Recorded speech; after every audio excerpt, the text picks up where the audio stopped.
రాబోతున్నటువంటి స్థానిక ఎన్నికల్లో జనసేనకి ఇప్పుడు చాలా పెద్ద ప్రాధాన్యత ఇవ్వాలి అని చెప్పి జనసేన ఇప్పటి నుంచే పట్టుబడుతుంది. ముఖ్యంగా 17 కార్పొరేషన్‌లో 5-6 కార్పొరేషన్‌లు అడుగుతుంది. దీనికి సంబంధించి కొన్ని పేర్లు కూడా ప్రకటించేసింది. ఈ యొక్క పేరుల్లో ప్రధానంగా ఉన్నటువంటివి ఏంటంటే కాకినాడ, విజయవాడ, ఏలూరు, ఒంగోలు, తిరుపతి. అయితే ఇక్కడ విజయవాడకి ఇప్పటికే డిమాండ్ ఉండడం వల్ల మచిలీపట్నం ఇచ్చేటటువంటి అవకాశాలు అయితే కనిపిస్తున్నాయి. దీనికి సంబంధించి ఇప్పటికే తిరుపతి కానీ విశాఖ కానీ ఏదో ఒకటి క్లారిటీ ఇచ్చే అవకాశాలు ఉన్నాయి. వీళ్ళు తిరుపతి అడుగుతున్నారు. అటు కూటమి ప్రభుత్వం అటు చంద్రబాబు నాయుడు ఏమొచ్చేసి తిరుపతికి బదులు విశాఖపట్నం ఇవ్వాలని ఆలోచిస్తున్నట్లుగా ఉంది. అలాగే మున్సిపాలిటీలు మొత్తం 120 మున్సిపాలిటీలకు గాను ఇందులో 25 మున్సిపాలిటీలు జనసేన అడుగుతోంది.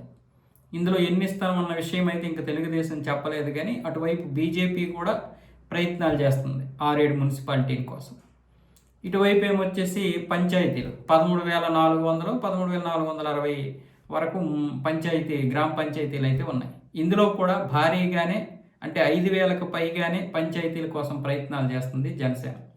అయితే ఇక్కడ ముఖ్యంగా కార్పొరేషన్ కావచ్చు లేకపోతే మున్సిపాలిటీలు కావచ్చు, ఇక్కడే తూర్పుగోదావరి, పశ్చిమ గోదావరి ఎక్కువగా ప్రయత్నాలు చేస్తుంది. ఇక్కడే ఎక్కువగా గెలిచే అవకాశాలు ఉన్నాయి. అలాగే అటువైపు ఏమొచ్చేసి ప్రకాశంలో కొద్దిగా ప్రయత్నాలు అయితే చేస్తుంది. ఎక్కువగా మాత్రం ఈ 2 తూర్పుగోదావరి, పశ్చిమ గోదావరి జిల్లాలోనే ప్రయత్నాలు చేస్తుంది. మూడోది ఏమొచ్చేసి విశాఖపట్నం, నాలుగోది ఏమొచ్చేసి చిత్తూరు.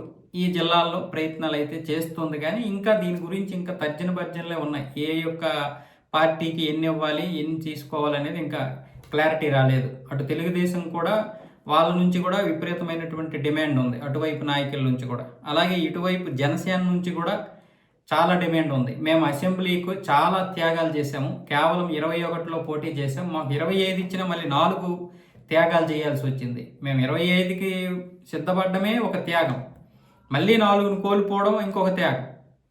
కాబట్టి ఈసారి మాత్రం త్యాగాలు చేయలేము, ఎందుకంటే మా నాయకుల్ని మేము అసంతృప్తితో ఉంచలేము, దానివల్ల క్యాడర్ దెబ్బతింటుంది. కాబట్టి ఈసారి ఎలాగైనా సరే సమన్వయంతో ముందుకు వెళ్దాం అని చెప్పి ఇప్పటికే నాదెండ్ల మనోహర్ పదే చెప్పడం జరిగింది. అటు పవన్ కళ్యాణ్ కూడా ఈ విషయం మీద గట్టిగానే కూర్చొనే అవకాశాలు అయితే ఉన్నాయి.